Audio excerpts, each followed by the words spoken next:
Maaf, kau regas segenap pucuk pengharapanku. Kau patahkan, kau minta maaf.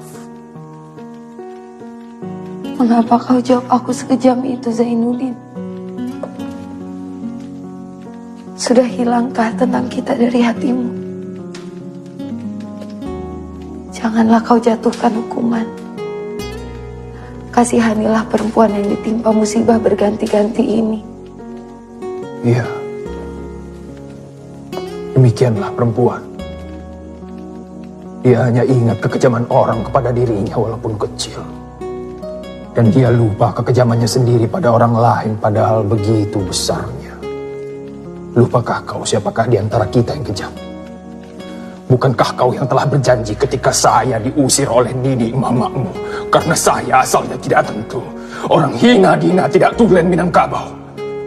Ketika itu kau antarkan saya ke simpang jalan. Kau berjanji akan menunggu kedatanganku berapapun lamanya. Tapi kemudian kau berpaling ke yang lebih gagah, kaya raya, berbangsa, beradat, berlembaga, berketurunan. Kau kawin dengan dia. Kau sendiri yang bilang pada aku bahwa perkawinan itu bukan paksaan orang lain, tetapi pilihan hati kau sendiri. Hampir saya mati menanggung cinta, Hayati. 2 bulan lamanya saya tergeletak di tempat tidur. Kau jenguk saya dalam sakitku, menunjukkan bahwa tangan kau telah beringat, bahwa kau telah jadi kepunyaan orang lain. Siapakah di antara kita yang kejam, Hayati? Saya kirimkan surat-surat meratap menghinakan diri, memohon dikasihani. Tiba-tiba kau balas saja surat itu dengan suatu balasan yang tersudu di itu, tak termakan di ayam. Kau katakan bahwa kau miskin, saya pun miskin. Hidup tidak akan beruntung kalau tidak dengan uang. Karena itu kau pilih kehidupan yang lebih senang, mentereng, cukup uang, berenang di dalam emas bersayap uang kertas. Zainuddin, siapakah di antara kita yang kejam, Hayati? Siapakah yang telah menghalangi seorang anak muda yang bercita-cita tinggi menambah pengetahuan, tetapi akhirnya terbuang jauh ke tanah Jawa ini, hilang kampung dan halamannya, sehingga dia menjadi seorang anak kumidi yang tertawa di muka umum, tapi menangis di belakang layar. Zainuddin. Tidak, Hayati, saya tidak kejam. Saya hanya menuruti katamu. Bukankah kau yang meminta di dalam suratmu supaya cinta kita itu dihilangkan dan dilupakan saja, diganti dengan persahabatan yang kekal? Permintaan itulah yang saya pegang teguh sekarang. Kau bukan kecintaanku, bukan tunanganku, bukan istriku, tetapi janda dari orang lain. Maka itu, secara seorang sahabat, bahkan secara seorang saudara, saya akan kembali teguh memegang janjiku dalam persahabatan itu. Sebagaimana teguhku dahulunya memegang cintaku. Itulah sebabnya, dengan segenap ridho hati ini, kau kubawa tinggal di rumahku untuk menunggu kedatangan suamimu. Tetapi kemudian, bukan dirinya yang kembali pulang, tetapi surat cerai dan kabar yang mengerikan. Maka itu, sebagai seorang sahabat pula, kau akan kulepas pulang ke kampungmu, ke tanah asalmu, tanah Minangkabau yang kaya raya, yang beradat berlembaga, yang tak lapuk di hujan, tak lekang di panas.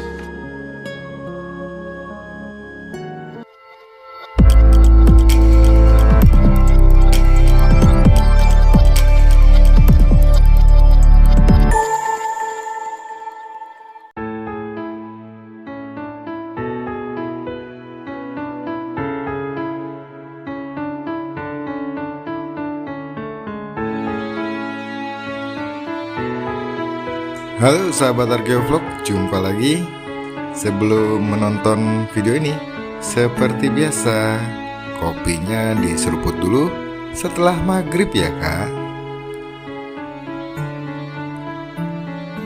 Ya, dalam episode kali ini kita akan membahas tentang tenggelamnya kapal Van der Wits, antara fiksi atau fakta.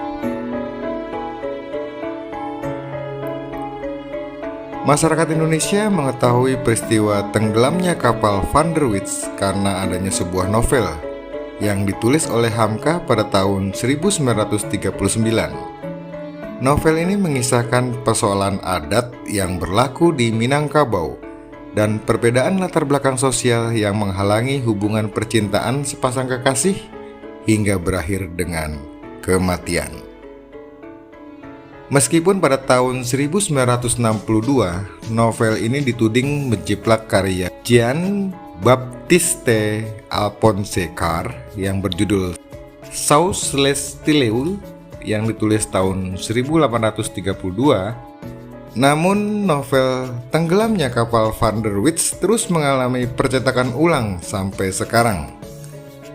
Novel ini bahkan diterbitkan dalam bahasa Melayu sejak tahun 1963 dan telah menjadi bahan bacaan wajib bagi siswa sekolah di Indonesia, bahkan Malaysia. Pada Desember 2013, muncul kemudian film layar lebar yang berjudul Tenggelamnya Kapal Van der Witz yang disutradarai oleh Sunil Soraya dan diproduseri oleh Ram Soraya. Film ini tentu diadaptasi dari novel karangan Buya Hamka. Pertanyaannya kemudian, apakah tenggelamnya kapal Van der Witz adalah peristiwa fiksi atau peristiwa nyata? Di halaman kantor pelabuhan Brondong yang terletak di Kelurahan Brondong, Kecamatan Brondong, Kabupaten Lamongan, Jawa Timur, ternyata terdapat tugu peringatan yang dibangun oleh pemerintah Hindia Belanda untuk mengenang peristiwa tenggelamnya kapal Van der Witz. Di sana disebutkan penghormatan terhadap jasa nelayan yang telah menolong para korban. Dari tugu peringatan itu diketahui bahwa peristiwa itu terjadi pada tanggal 19 sampai 20 Oktober tahun 1936.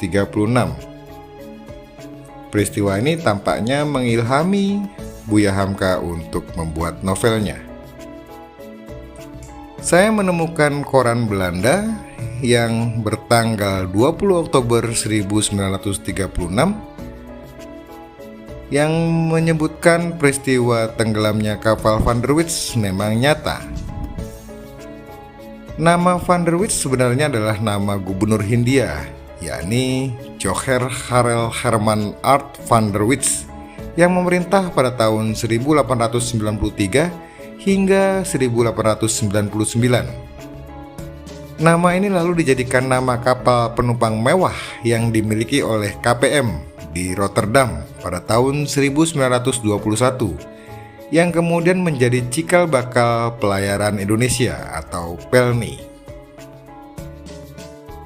Ed Big dalam bukunya The Decay of the SS Van der Witz menceritakan tentang kasus yang berkaitan dengan matinya kapal penumpang dan kargo KPM pada tahun 1936 di dekat Surabaya.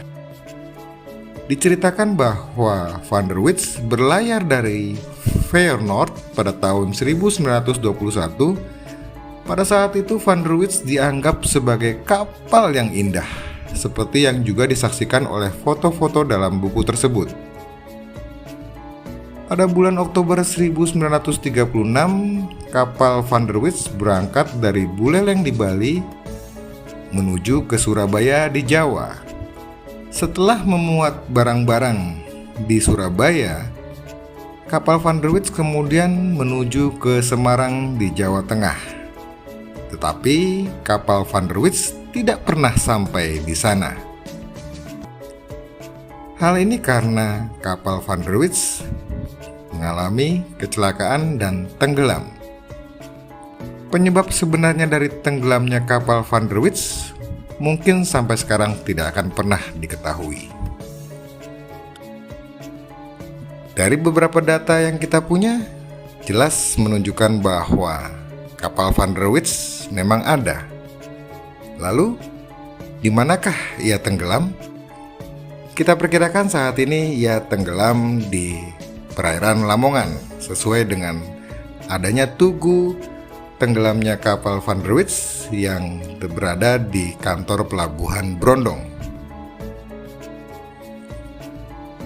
Oleh karena itu, kegiatan eksplorasi atau survei untuk mencari di manakah lokasi tenggelamnya kapal Van der Witz menjadi sangat menarik. Mengingat Kapal ini sangat melegenda karena dimuat dalam novel karya Buya Hamka sejak tahun 1939, dan juga kapal Van der Witz yang merupakan kapal penumpang mewah yang menjadi cikal bakal dari perusahaan pelayaran Indonesia atau PT Pelni ini, seperti Titanic di Indonesia. Semoga kita bisa menemukan lokasi di mana kapal Van der Witz ini tenggelam. Semoga. Terima kasih. Wassalamualaikum warahmatullahi wabarakatuh.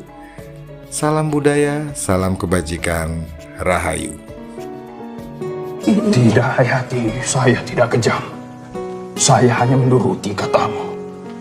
Bukankah kau yang meminta di dalam suratmu supaya cinta kita itu dihilangkan dan dilupakan saja, diganti dengan persahabatan yang kekal? Permintaan itulah yang saya pegang teguh sekarang. Kau bukan kecintaanku,